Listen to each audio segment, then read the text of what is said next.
प्रश्न 13।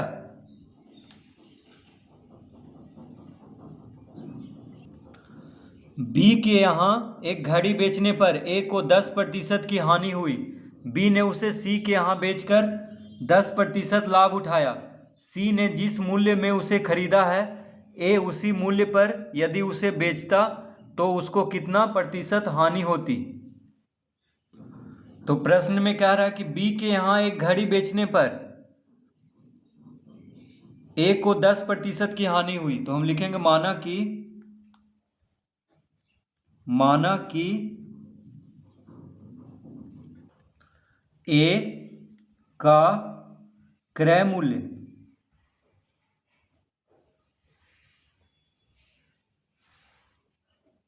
बराबर, तो ए का क्रय मूल्य को हम 100 रुपया मान लेंगे। ठीक है, कह रहा है कि बी के यहाँ एक घड़ी बेचने पर, किसके पास बेचा है? बी के पास। तो बी के यहाँ एक घड़ी बेचने पर ए को 10% की हानि हुई। किसको 10% की हानि हुई है? ए को। तो ए का क्रय मूल्य को हम 100 रुपया मान लेंगे, यानी ए जिस मूल्य पे घड़ी खरीदा था उसको हम 100 रुपया मान लेंगे। तो खरीदने का मूल्य को क्या कहते हैं? क्रय मूल्य। यानी जिस मूल्य पर कोई वस्तु खरीदी जाती है उसको कहते हैं क्रय मूल्य, और जिस मूल्य पर कोई वस्तु बेची जाती है उसको क्या कहते हैं? विक्रय मूल्य। तो ए का क्रय मूल्य को हम 100 रुपया मान लेंगे। कॉमा देंगे यहाँ पे। उसके बाद क्या दिया हुआ है? हानि। तो ए को 10% की हानि हुई है, तो लिखेंगे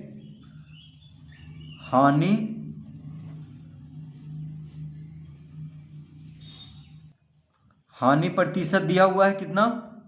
हानि प्रतिशत दिया हुआ है 10%। हानि कितना दिया हुआ है? हानि प्रतिशत 10%। तो ए का क्रय मूल्य को हम 100 रुपया मान लिए हैं, और ए को जो है 10% की हानि हुई है। तो हानि प्रतिशत कितना है? 10%। तो अब हम ए का विक्रय मूल्य ज्ञात कर लेंगे, क्योंकि क्रय मूल्य 1 हम मान चुके हैं और हानि प्रतिशत दिया हुआ है। तो लिखेंगे विक्रय मूल्य बराबर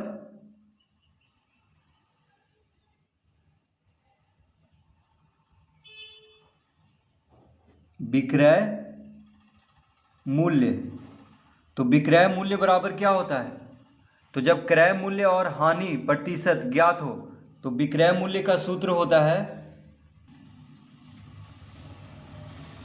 100 माइनस हानि प्रतिशत, 100 माइनस हानि प्रतिशत बटा 100 गुना क्रय मूल्य, गुना क्रय मूल्य। ठीक है, तो सूत्र क्या होता है? जब क्रय मूल्य और हानि प्रतिशत मालूम हो तो विक्रय मूल्य बराबर हम क्या लिखेंगे? यानी विक्रय मूल्य ज्ञात करने का सूत्र होता है 100 माइनस हानि प्रतिशत बटा 100 गुना क्रय मूल्य। तो 100 माइनस हानि प्रतिशत कितना है? 10%। तो हम लिखेंगे यहाँ पे 100 माइनस हानि प्रतिशत, तो हानि प्रतिशत की जगह पे 10 लिखेंगे, और बटा में क्या है? 100 है, बटा में 100 लिखेंगे, गुना क्रय मूल्य। क्रय मूल्य को हम x माने हैं। कितना माने हैं? x माने हैं। इस तरह लिख लेंगे। तो देखिए हानि प्रतिशत कितना है? 10%। तो यहाँ पे 10 लिखेंगे और प्रतिशत हटा करके बटा में 100 दिया जाता है। तो देखिए बटा में 100 पहले से ही दिया हुआ है सूत्र में ही।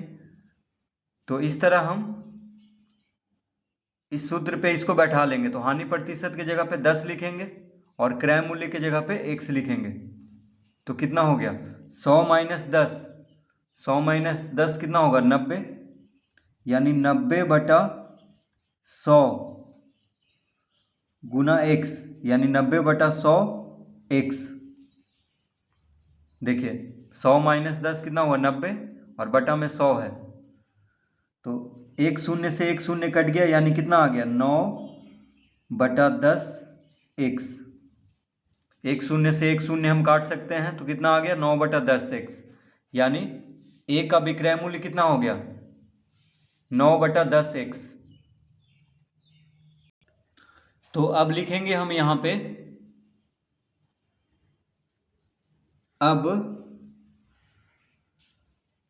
b का क्रय मूल्य, b का क्रय मूल्य बराबर 9/10x। तो देखिए ए का क्रय मूल्य x माने थे और हानि प्रतिशत कितना था, 10%। तो ए का विक्रय मूल्य कितना निकल गया, देखिए विक्रय मूल्य निकाले हैं, यानी ए का विक्रय मूल्य निकल चुका है 9/10x। तो ए जो है किसको बेचा है, विक्रय मूल्य मतलब क्या होता है, बेचने का मूल्य। तो ए जो है बी को बेचा है, किसको बेचा है, बी को। तो ए का विक्रय मूल्य जो होगा वह बी का क्रय मूल्य होगा, क्योंकि ए बेच रहा है बी को, ठीक है। तो ए का विक्रय मूल्य है 9/10x, तो बी का क्रय मूल्य कितना हो जाएगा, 9/10x, क्योंकि ए किसको बेच रहा है, बी को बेच रहा है। तो ए बेच रहा है लेकिन बी खरीद रहा है, तो ए का विक्रय मूल्य जो होगा वही बी का क्रय मूल्य हो जाएगा, क्योंकि खरीद रहा है बी। बी किससे खरीद रहा है, ए से। तो ए का विक्रय मूल्य होगा तो बी का क्रय मूल्य हो जाएगा, दोनों बराबर। तो ए का विक्रय मूल्य कितना आया, 9/10x, और बी का क्रय मूल्य कितना हो जाएगा, 9/10x, क्योंकि ए जो है बी को बेचा है, तो बी खरीदा है, तो बी का क्रय मूल्य हो जाएगा, क्योंकि खरीद रहा है बी ए से। तो ए का जो विक्रय मूल्य होगा वही बी का क्रय मूल्य हो जाएगा, यानी बी का क्रय मूल्य कितना हो गया, 9/10x, कॉमा देंगे। अब कह रहा है प्रश्न में, देखिए कि बी ने उसे सी के यहाँ बेचकर 10% लाभ उठाया। अब देखिए लाभ कितना हो रहा है इसको, तो लाभ हो रहा है इसको, यानी लाभ प्रतिशत हो रहा है 10%। कितना हो रहा है, 10%। तो देखिए लाभ प्रतिशत कितना हो रहा है, 10%। तो कह रहा है बी ने उसे सी के यहाँ बेचकर 10% लाभ उठाया। तो लाभ प्रतिशत कितना है, 10%। तो जब क्रय मूल्य ज्ञात है, लाभ प्रतिशत ज्ञात है, तो विक्रय मूल्य निकाल लेंगे, यानी बी का विक्रय मूल्य। तो लिखेंगे अतः विक्रय मूल्य, विक्रय मूल्य। तो विक्रय मूल्य बराबर क्या होता है, विक्रय मूल्य बराबर होता है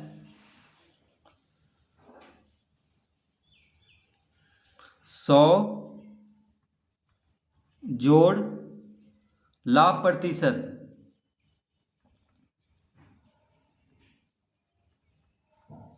100 जोड़ लाभ प्रतिशत बटा 100 गुना क्रय मूल्य, गुना क्रय मूल्य, ठीक है। देखिए क्रय मूल्य को हम इस तरह से भी लिखते हैं संक्षेप में, क्रय मूल्य। तो विक्रय मूल्य बराबर क्या होता है, 100 प्लस लाभ प्रतिशत बटा 100 गुना क्रय मूल्य, ठीक है। जब क्रय मूल्य और लाभ प्रतिशत दिया हो तो विक्रय मूल्य का हम सूत्र लगा देंगे, 100 प्लस लाभ प्रतिशत बटा 100 गुना क्रय मूल्य। तो अब हम यहाँ पे बी का विक्रय मूल्य ज्ञात कर लेंगे, यानी बी कितना में उसको बेचा है सी के पास।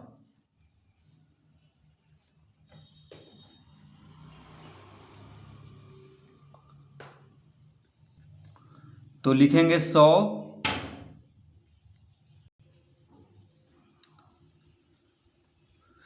प्लस लाभ प्रतिशत कितना है, 10%। तो यहाँ पे 10 लिख लेंगे, और प्रतिशत को हटा करके देखिए बटा में 100 दिया हुआ है पहले से ही सूत्र में ही, ये बटा में 100 कहाँ से आया, तो प्रतिशत को हटा करके क्या करते हैं, बटा में 100 देते हैं। तो देखिए 10% है, इसीलिए यहाँ पे बटा में 100 है, गुना क्रय मूल्य। क्रय मूल्य कितना है, 9/10x, कितना है, 9/10x। इस तरह लिख लेंगे इसको। तो लाभ प्रतिशत के जगह पे 10 लिख लेंगे, तो 100 प्लस लाभ प्रतिशत बटा 100 गुना क्रय मूल्य होता है। तो देखिए 100 प्लस 10, लाभ प्रतिशत 10 है तो 10 लिख लेंगे, और बटा में 100 गुना क्रय मूल्य कितना है, 9/10x। तो इस तरह हम इसको लिख लेंगे। तो 100 + 10 हो जाएगा 110। 100 + 10 कितना होगा? 110 बटा में 100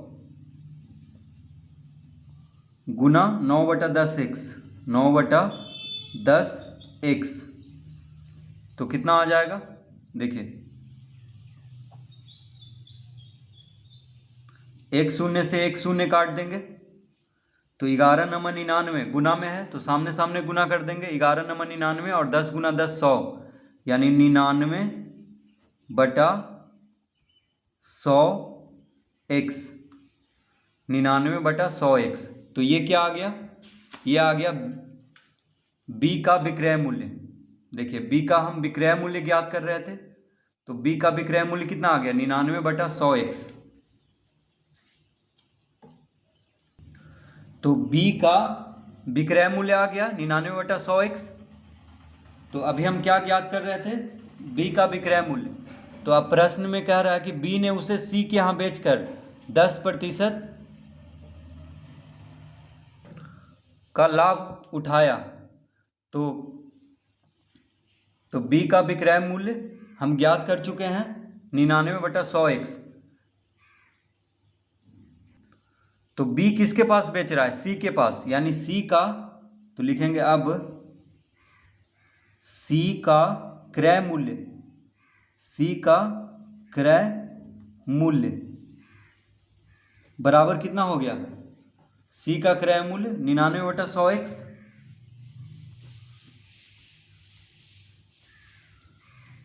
तो B का विक्रय मूल्य जो होगा वही C का क्रय मूल्य होगा, क्योंकि B जो है C के पास बेच रहा है। किसके पास बेच रहा है? C के पास।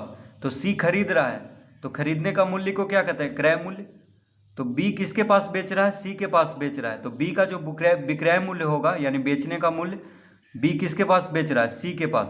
तो B का विक्रय मूल्य कितना हो गया? 99/100x। तो C के पास बेच रहा है, यानी C खरीद रहा है, तो C का क्रय मूल्य हो गया 99/100x। ठीक है, यहाँ तक तो हो चुका है। अब कह रहा है C ने जिस मूल्य में उसे खरीदा है, C ने जिस मूल्य में उसे खरीदा है, A उसी मूल्य पर यदि उसे बेचता तो उसको कितना प्रतिशत हानि होती? तो कह रहा है C ने जिस मूल्य पे उसे खरीदा है, तो C किस मूल्य पे खरीदा है? देखिए, खरीदने का मूल्य को क्रय मूल्य कहते हैं। तो C 99/100x के मूल्य पे खरीद रहा है। ठीक है, तो कह रहा है C ने जिस मूल्य पे उसे खरीदा है, A उसी मूल्य पे यदि उसे बेचता तो उसको कितना प्रतिशत हानि होती? तो लिखेंगे अतः A का विक्रय मूल्य, A का विक्रय मूल्य बराबर कितना हो जाएगा? 99/100x, 99/100x। तो A का विक्रय मूल्य कितना हो जाएगा? 99/100x। तो इस तरह हम क्यों लिखेंगे? क्योंकि प्रश्न में ही कह रहा है कि C ने जिस मूल्य में उसे खरीदा है, C ने जिस मूल्य में उसे खरीदा है, यानी C का क्रय मूल्य कितना हो गया? 99/100x। तो C कितना में खरीद रहा है? 99/100x में। तो कह रहा है C ने जिस मूल्य में उसे खरीदा है, A उसी मूल्य पर यदि उसे बेचता तो A का विक्रय मूल्य कितना हो गया? 99/100x। ठीक है, तो C का जो C जितना में खरीद रहा है वही A अगर उसको बेचता तो A का विक्रय मूल्य कितना हो गया? 99/100x। और A का क्रय मूल्य को हम x माने थे, तो लिखेंगे, कॉमा देंगे यहाँ पे, तो और A का क्रय मूल्य, A का क्रय मूल्य बराबर हम x माने थे, तो यहाँ पे x लिख लेंगे। तो A का विक्रय मूल्य हो गया और A का क्रय मूल्य हो गया। ठीक है, तो कह रहा है यहाँ पे कि C ने जिस मूल्य में उसे खरीदा है, A उसी मूल्य पर यदि उसे बेचता तो C का क्रय मूल्य और A का विक्रय मूल्य बराबर हो जाएगा। ठीक है, तो A का विक्रय मूल्य ज्ञात हो चुका है 99/100x, और A का क्रय मूल्य को हम x माने थे शुरू में। देखिए, सबसे पहले A का क्रय मूल्य को हम x माने थे, A का क्रय मूल्य। तो विक्रय मूल्य और क्रय मूल्य ज्ञात हो चुका है। तो अब कह रहा है C ने जिस मूल्य में उसे खरीदा है, A उसी मूल्य पर यदि उसे बेचता तो उसको कितना प्रतिशत हानि होती। तो देखिए पहले हम हानि ज्ञात कर लेंगे, उसके बाद ही हानि प्रतिशत ज्ञात होगा। ठीक है, तो हानि प्रतिशत यहाँ पे निकालना है, तो पहले हम हानि ज्ञात कर लेंगे। तो हानि बराबर क्या होता है, हानि बराबर होता है क्रय मूल्य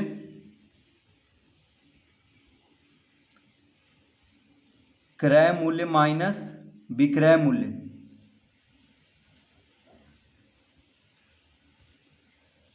हानि बराबर क्या होता है, क्रय मूल्य माइनस विक्रय मूल्य, यानी क्रय मूल्य में से विक्रय मूल्य को घटा देंगे, क्योंकि हानि निकालना है, यहाँ पे हानि प्रतिशत निकालना है। तो हानि बराबर होता है क्रय मूल्य माइनस विक्रय मूल्य, यानी जब क्रय मूल्य विक्रय मूल्य से ज़्यादा हो तो क्या होता है, हानि होता है।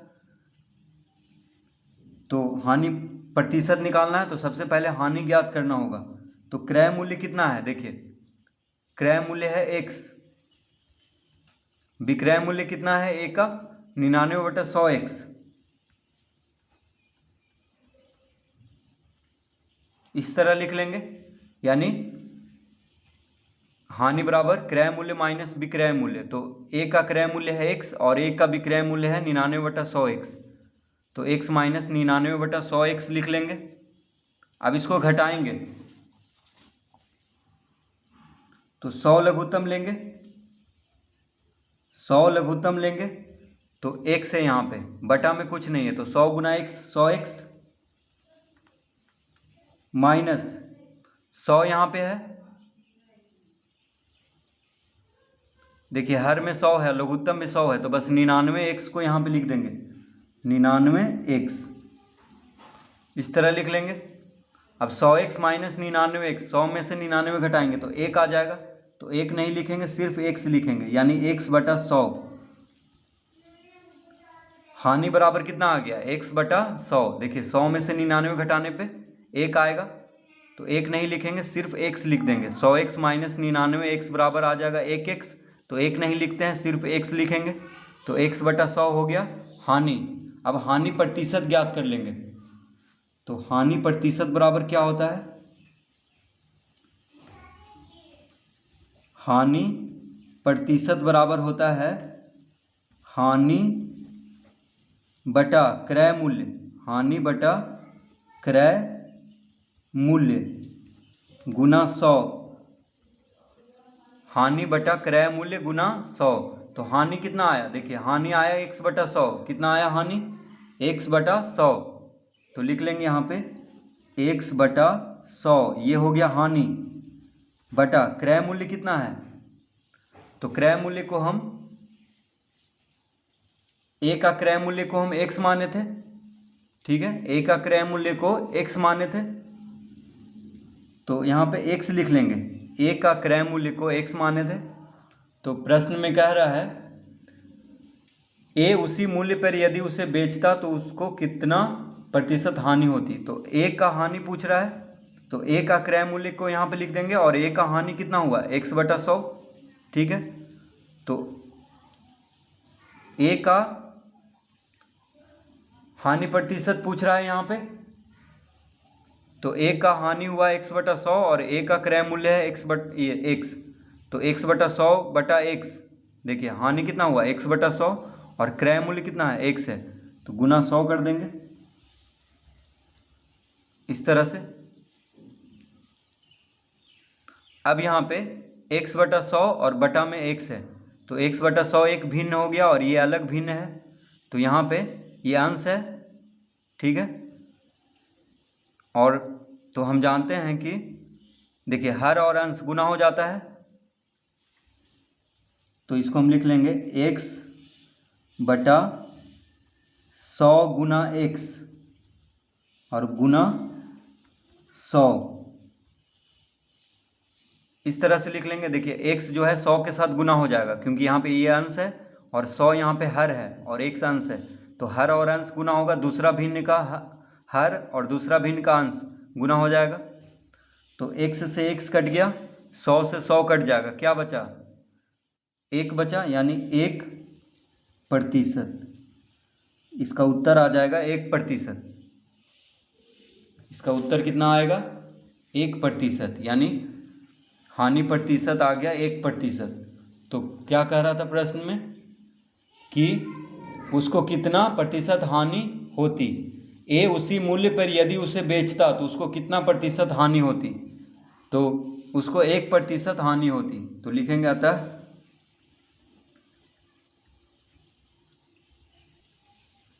ए